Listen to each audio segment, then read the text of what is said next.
안녕하세요. 강남평이 야가반 전원입니다. 예, 오늘도 수고 많으셨고요. 뭐 부가적인 얘기는 앞단에서 강 멘토님이 잘 설명을 하셨기 때문에요. 저는 이제 실제적으로 해설지를 만들면서 어느 부분을 좀 더 강화해야 되고 좀 더 어필을 해야 되는지에 대해서 조금 더 소개를 해드리겠습니다. 네, 제가 일단은 1번, 2번, 3번 문제에 대해서 일단은 해설지를 작업을 했고요. 자, 1번 터크만 사다리 모델. 터크만 형성 모델, 터크만 모델, 사다리 모델. 깜짝 놀랐어요. 무슨 사다리? 무슨 사다리 모델? 이것도 터크만이 만든 뭐 새로운 모델인가 당황하셨을 것 같은데요. 그렇게 당황하지 마시고요. 팀 발달 단계라는 게 있기 때문에 터크만의 형소 표수해 이렇게 이제 그 두음 법칙에도 많이 외우셨죠? 그거에 대한 특징을 적어주시면 됩니다. 각 단계는 알겠는데 특징을 어떻게 써야 되지? 고민할 필요가 없습니다. 여러분들이 알고 있는 각 단계에 대한 주요 사항들 있지 않습니까? 그거를 특징으로 해서 써주셔도 큰 문제는 없어요. 각 단계. 뭐 형성, 격동, 규범, 성과, 해상기라고 돼 있는데 형소 표수회로 작성을 해주셔도 되고요.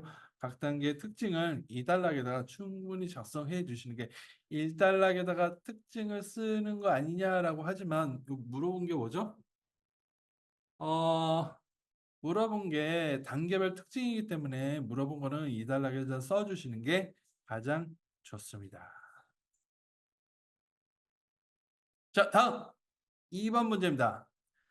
탐, 쌈, 쏨 해가지고 이거 모의고사 이번에 27회 모의고사 때 나왔던 문제죠. 자, 이 문제를 그 전에 모의고사에서 이 문제를 딱 보고 와, 좋은 문제다라는 생각이 들었었어요. 왜냐? 경영 전략 토픽 중에 많이 업데이트가 안 되거든요. 근데 이런 문제 같은 경우는 굉장히 좋은 문제다라고 생각을 하고 있었는데 실제로 이 문제를 내주신 기출 기술사님이 누군지 모르겠지만 참 탁월한 선택을 하셨다라는 생각이 들었습니다. 네, 아까 강멘토님이 이 뭐지? 탐, 쌈, 그리고 썸에 대한 그 프레임워크에 대해서 잘 예를 들어서 설명해 주셨는데요. 예를 들어서 탐 같은 경우에는 뭐 ITP가 어느 사업에 진출을 해야 되는데 어디다 진출을 할까? 제조업에다 할까? 유통업에다 할까? 아니다. 교육사업에다 진출하겠다. 이럴 경우에는 전체 시장으로 볼 수가 있고요. 자, 그럼 유유시장. 자, 그럼 교육시장에 진출을 했는데, 그러면 어느 쪽으로 타겟을 둬야 될까? 수학이냐? 아니면 국어냐? 아니죠. IT 교육이겠죠? 자, IT 교육인데 지금 실제적으로 우리가 수익을 많이 내는 쪽이 어딘가? 더 집중을 해서 수익성에 공격적으로 하는 게 수익 시장으로 보시면 될 것 같습니다. 여기서 나와 있는 특징을 잘 작성해 주시면 될 것 같습니다. 자, 세 번째 문제입니다. 머신러닝의 성능 지표. 머신러닝의 성능 지표라고 해서 약간 당황해 하실 수도 있는데요. 머신러닝의 성능 평가랑 거의 같은 개념이라고 보시면 될 거예요. 성능 평가에 나와 있는 각 지표들이 있습니다. 정확성이냐, 정밀성이냐, 민감성이냐, 뭐 기타 등등이 있는데 뭐 인공지능이 아니라 머신러닝도 상관없어요. 머신러닝의 성능 지표가 있는데 여기서는 제가 이제 뭉뚱그려서 그냥 각각 하나로 했는데 이걸 세부적으로 나눠서 기본 지표와 고급 지표로 나눌 수가 있습니다. 정확성, 정밀성, 민감성 같은 경우에는 기본 지표로 나눌 수가 있고요. 그리고 성능 지표 같은 경우는 정확성, 정밀성, 민감성에 대한 지표를 뭐 이렇게 섞어서 하는 게 뭐 FI, F1 점수, ROIC, 뭐 특이성 아니면은 평균 제곱 오차 등으로 좀 더 고급 지표로 나눌 수가 있겠습니다. 네, 안녕하세요. 오늘 정보관리 134회 시험 보시느라 모두 고생 많으셨고요. 저는 NS만의 백현 멘토라고 합니다. 그래서 오늘 제가 정보관리 그 1교시 4번부터 6번까지 풀이를 진행을 했고요. 그 4번부터 바로 시작을 하겠습니다. 4번은 그 고전 토픽 중에 형상관리, 그리고 형상관리 개념과 기준선 두 가지를 물어보는 문제가 나왔어요. 그러니까 물어본 게 두 개이기 때문에 개념에 대한 항목들을 한 단락으로 구성을 해 주시고 그다음에 기준선에 대한 내용을 한 단락으로 구성하는 방식으로 답안을 작성을 하시면 될 것 같습니다. 그래서 개념 물어봤다고 개념만 이렇게 달랑 쓰는 것보다는 개념과 개념도 그리고 특징이나 구성 요소로 항목을 구성해 주시면 되고요. 그다음에 기준선, 그 단계별로 해서 계획 요구 분석부터 운영까지의 단계와 그거에 대한 베이스라인인 기능적 기준선, 분배, 설계, 시험, 제품, 운용 이렇게 기준선으로 작성을 해 주시면은 충분히 좋은 답안이 될 것 같아요. 근데 여기서 이 문제는 여기서 끝나는 게 아니라 3 단락의 차별화에 대한 포인트를 하나는 써 주셔야 됩니다. 그 형상 관리는 고전 토픽이기 때문에 많은 분들이 답안 작성은 다 잘하시거든요. 그래서 이런 차별화 요소를 썼는지, 그래서 보통 많이 알고 있는 SVN이나 깃 같은 그 형상 관리 도구 같은 거를 써 주셔서 좀 답안에 플러스 알파를 제시를 하신다고 하면은 그 6점 이상의 점수를 받으실 수 있지 않을까 생각이 됩니다. 네, 다음은 5번 정보 은닉입니다. 그 객체 지향의 특징 중에서 정보 은닉이 문제로 나왔습니다. 그래서 문제를 보면요. 객체 간의 데이터 보호를 위한 정보 은닉이라고 했어요. 그러면 어떻게 데이터를 보호하는지를 답안에서 강조를 하는 게 가장 큰 포인트인 것 같아요. 그래서 이 지문에서 물어본 거를 저는 그냥 1 단락에 그대로 리드문으로 쓰는 방식으로 답안 구성을 했고요. 네, 코드 내부와 메소드를 숨기고 공개 인터페이스를 통해서 접근 가능하도록 하는 기술이다라고 개념 적었고요. 그다음에 이 유형을 적으실 때 개념도는 여기 나와 있는 것처럼 접근 제어자를 표현을 해서 개념도를 그려 주시면 될 것 같아요. 그럼 접근 제어자는 퍼블릭, 프라이빗, 프로텍트 패키지 4 가지의 접근 제어자가 있고 그걸로 구성 가능할 수 있는 이런 권한 표기해 주시면 될 것 같고요. 그다음에 정보은닉에서는 여기서까지 쓰면은 딱히 쓸 게 없잖아요. 그러면 정보은닉도 이렇게 구현할 수 있는 유형이 나눠져 있을 거예요. 그래서 캐스팅 방식이라든지 캡슐화 방식 아니면 인터페이스나 추상화 방식으로 정보은닉을 할 수가 있기 때문에 이런 해당 내용들로 좀 유형까지 제시를 해 주시면 좀 폭넓은 다양한 관점을 답안 작성을 해서 좀 차별화를 하실 수 있으실 것 같고요. 그다음에 이런 객체 지향 같은 이런 문제는 코드 샘플이 가장 큰 임팩트 있는 3 단락이라고 생각을 들어요. 그래서 이런 코드 작성 가능하시다고 하면 이렇게 코드하고 코드에 대한 설명 같이 작성을 해 주시면은 차별화 요소가 충분히 되실 것 같습니다. 네, 그다음은 6번 이미지 데이터 어노테이션입니다. 그래서 이미지 데이터 어노테이션의 유형과 기법 2 가지를 물어봤어요. 근데 유형과 기법은 세부적인 깊게 들어간 토픽이잖아요. 그래서 1 단락은 이미지 데이터 어노테이션의 개념에 대해서 그 표시기를 해 주시면 되고요. 그다음에 2 단락에는 그 이미지 어노테이션의 유형 및 기법을 가와 나로 나눠 주시면 됩니다. 그래서 유형은 여기 나와 있는 것처럼 분류, 탐지, 분할 3 가지의 유형이 있고요. 네, 이거에 대한 세부적인 기법으로는 뭐 바운딩 박스, 폴리곤, 폴리라인, 포인트 같은 이런 세부 기법들이 존재를 해요. 그래서 여기 있는 것들을 폭넓게 작성을 해서 해 주시는 게 아마 이미지 어노테이션의 좀 차별화 요소가 되지 않을까 생각이 듭니다. 예, 안녕하세요. 정상반의 정상기술사고요. 오늘 4교시까지 시험 보신다고 고생 많으셨습니다. 저는 7번부터 퀵하게 조금 풀이를 좀 들어보도록 하겠습니다. 7번 문제는 SQL이고요. DB에서 사실 잘 나오는 부분은 사실 아니에요. 사실 우리 DB에서 잘 나오는 기본 앞부분이 좀 많이 나오기는 한데 이거는 조금 더 디테일하게 들어서 쿼리 관련한 SQL 문제가 나왔고요. 그래서 이 문제가 정적 SQL, 동적 SQL 이렇게 물어봤어요. 이거를 또 비교하라고 나온 거라서. 그래서 이제 개념은 아마 다 아실 거예요. 정적 SQL 같은 경우에는 우리가 그냥 일반적인 쿼리 날리는 그런 개념이라고 보면 동적 SQL 같은 경우에는 이제 실행 시에 사용자로부터 이제 SQL 를 받아서 계속 실행하면서 바뀌는 그런 퀄이라고 보시면 되는데요. 이게 개념은 알아도 여기 밑에 세부적으로 이렇게까지 얘기를 하시기가 조금 힘드셨을 것 같아요. 그래서 이 문제는 사실 기본 토픽이기는 하지만 요런 구분을 조금 잘 하셔가지고 그렇게 해서 많이 적어주시는 분이 사실 좀 디테일하게 깊게 적어주시는 분이 점수를 많이 따지 않았을까라는 생각을 합니다. 그래서 조금 더 적으신다고 하면 사실 장점, 단점 뭐 이런 것도 있지만 추가로 이제 코드, 뭐 SQL, 뭐 코드 그런 것도 간단하게 보여준다라고 하면 더 고득점이지 않았을까라고 생각을 합니다. 조금 디테일한 그런 그 설명은 저희 해설 강의에 다시 넣도록 하겠습니다.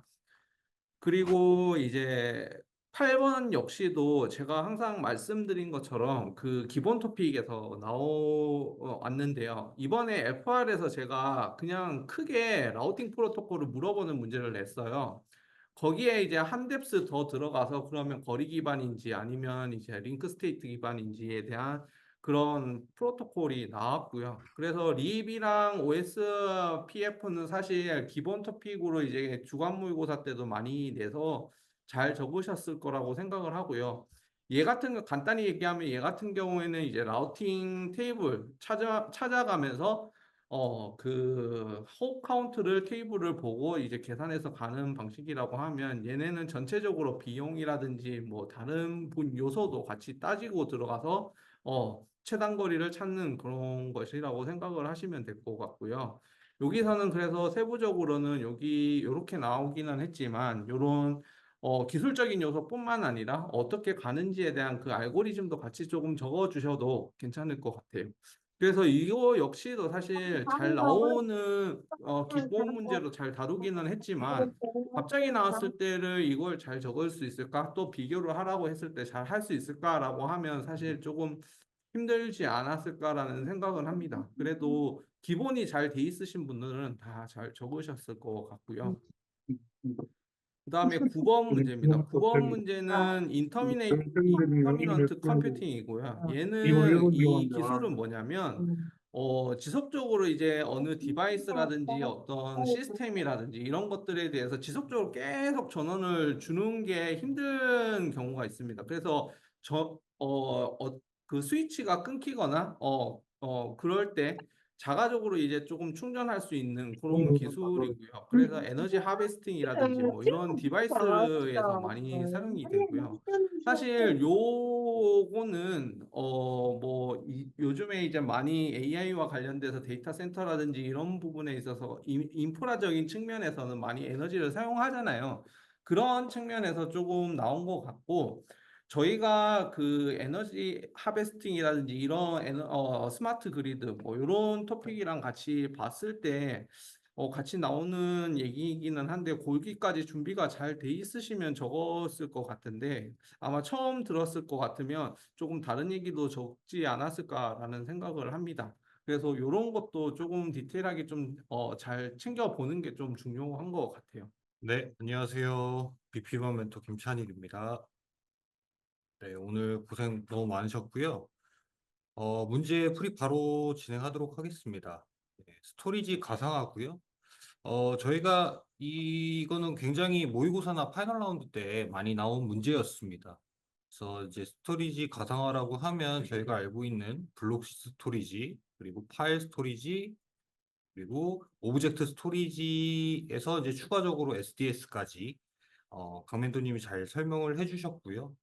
우리가 이제 만약에 이제 답안을 작성한다 그러면 요거에 이제 문제에 좀 집중을 해줘야 돼요. 유형병 특징이라고 물어봤기 때문에 이제 1단락에는 가상화에 대한 개념, 그리고 2단락에 각각의 특징들을 좀 풍부하게 작성을 해주셔야 합니다. 그래서 특징이 좀 포커싱이 되게 작성을 해주시고 저희가 알고 있는 블록 스토리지, 그리고 이 블록 단위, 이런 뭐 싼, 이런 키워드들이 좀 노출이 돼야 됩니다. 그리고 이제 파일 접근 제어 같은 파일 스토리지 같은 경우는 이제 그 저희가 잘 알고 있는 나스죠. 나스 시스템이고 여기에 대한 이제 프로토콜이나 이런 디렉토리 구조 등을 좀 작성을 해주시면 좋을 것 같습니다. 이게 물어본 게 특징이기 때문에 특징을 최대한 풍부하게 작성을 해주셔야 합니다. 그리고 마지막으로 이제 스토리지, 그 오브젝트 스토리지에 대한 내용도 이런 메타데이터나 우리 이제 잘 알고 있는 최근 기출된 RESTful API 이런 특징들을 잘 적어주시면 좋은 점수를 얻을 수 있을 거라고 생각되고요. 이제 여기에서 추가적인 단락을 이제 저는 비교를 했지만 여기에 이제 뭐 저희가 알고 있는 SDS나 이런 것들을 좀 더 상세하게 작성해 주셔도 좋은 득점을 얻을 수 있다고 생각이 되어집니다. 다음 문제로 넘어갈게요. 네, PET. 요거는 굉장히 기본 토픽이죠, 사실. 아마 500제, 300제 이런데 항상 단골로 나오는 기술이라고 말씀드릴 수 있고요. 이게 보니까 모의고사, 그다음 파이널 라운드 항상 나왔던 토픽이더라고요. 그래서 기본적인 토픽 숙지를 하셨으면 좋겠고, 여기에 대한 이제 기술을 물어봤잖아요. 그럼 우리는 기술에 대해서 키워드로 도배를 하셔야 돼요. 그래서 이 주요 기술로 어떤 관점을 나눠서 풍부하게 작성을 해주시는 분이 이제 고득점을 얻는 문제이기도 해요. 그래서 이렇게 풍부하게 자기를 작성해 주시고, 그다음에 이제 3단락 같은 경우는 PC를 적었어요. 네, PC에 TE 같은 키워드들, 이런 인프라도 중요하잖아요. 이런 하드웨어 시스템적인 것도 추가적으로 작성을 하게 되면 좋은 점수를 얻을 수 있을 거라고 생각합니다. 그리고 이제 PET 적용 사례 같은 것도 한번 참고해 보시면 좋을 것 같아요. 여기에 이제 이런 기술들이 보면 다음 기출이나 이럴 때 같이 연계해서 좀 나올 수 있거든요. 그래서 연합학습도 한번 기출이 됐었고, 다자간 계산도 이제 그 전회차에 MPC로 나왔었잖아요. 그렇게 나왔고, 그다음에 동영암호 이런 것들도 계속 기출이 되기 때문에 요 기반으로 좀 확장되면서 그 토픽을 학습해 주시는 게 좋을 것 같습니다. 예, 안녕하세요. 정주행반의 조종웅입니다. 12번, 14번 문제를 풀도록 하겠습니다. 12번에 HBM 문제인데요. 요거 토픽은 그 컴시험 관련된 문제죠. 그렇지만 이제 관리 쪽에 나와 있고 스킬 기반으로 팩트 있게 적어주시면 될 것 같아요. 그래서 키워드는 초절전하고 초슬림, 초고속이 되겠고요. 개념상은 3D TSV 기술을 적용해서 D램 칩의 수천 개의 홀을 뚫고 상하를 연결함으로써 데이터 처리 속도를 혁신적으로 끌어들인 메모리 제품이다라고 쓰시면 될 것 같고, 바로 등장 배경은 GDPR하고 마이크로 그 한계, 그리고 전력 소비량 이런 발현 문제 때문에 이런 더 좋은 초고속 메모리 칩이 개발된 거죠. 예, 그리고 구성론은 이렇게 이제 적어주시면 될 것 같고요. 이거는 그대로 모의고사나 그 파이널 라운드에도 출제되었던 문제고요. 기술 요소로서는 TSV, 그다음에 인터페이스 부분, D램, 그다음 특징을 더 추가적으로 설명해 주시면 될 것 같고요. 좀 더 고득점을 원하시면 그 GDDR5하고 비교까지 해주시면 될 것 같아요. 여기처럼 이 모든 항목들을 기준으로 해서 적어주기보다는 특징 중심으로 중요한 스피드나 또는 밴드위스 정도의 두 가지 정도만 특징으로 비교해 주시면 요건 팩트 기반의 그 토픽이기 때문에 상당히 고득점을 받을 수 있는 그런 토픽입니다. 다음 문제입니다. 다음은 레그죠. 레그는 이번에 그 7월 20일 날 정보통신 기술사 문제에 나왔던 바로 그 환각 현상을 극복한 그런 그 토픽인데요.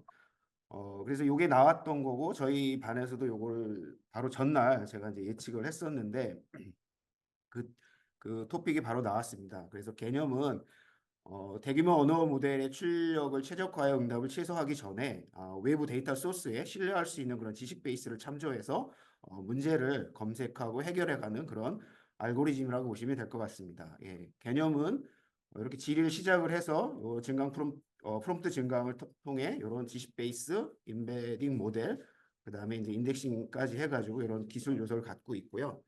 그리고 절차는 검색 단계와 생성 단계로 나눠집니다. 검색 단계에는 질문 인베딩하고 유사성 검색, 관련도 순위 결정, 그리고 생성 단계에는 추론하고 프롬프트 엔지니어링, 그다음에 텍스트 응답 생성 절차로 이렇게 적으시면 될 것 같습니다. 그리고 좀 더 고득점을 원하시면 그 레그하고 그 파인 튜닝하고 같이 개념 비교를 좀 해주시면 될 것 같아요. 각각의 이점은 이렇게 이제 외부 데이터에 대한 상시적 접근이 가능해야 되고 이런 특징을 갖고 있고요. 그다음에 미세 조정은 양질의 라벨링 데이터만 있다면 높은 품질의 모델 생성이 가능하다. 그리고 각각의 이제 이런 유스 케이스까지 비교를 해주시면 상당히 고득점을 받을 수 있을 것 같습니다.